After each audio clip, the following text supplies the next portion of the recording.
मंडी बहाउद्दीन के MNA NA85 हाजी इम्तियाज अहमद ने 7 माह से 12,07,260 के 2 मीटरों के सुई गैस के बिल जमा ही नहीं कराए। इनमें से एक का बिल 5,74,000 रुपये बकाया है, जबकि दूसरे सुई गैस मीटर का बिल 6,32,000 रुपये। 7 माह का बिल अभी तक जमा नहीं हुआ।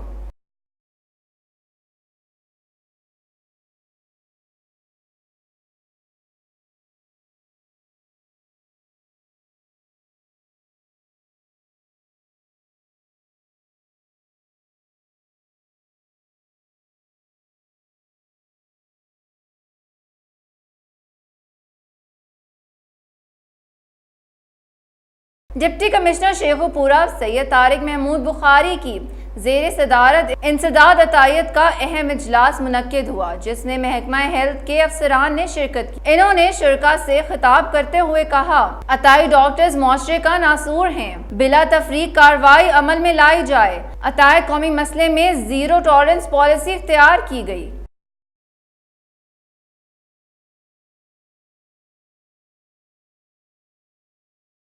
ये थी अब तक की हेडलाइंस। मजीद जानने के लिए देखते रहिए everydaynews.pk।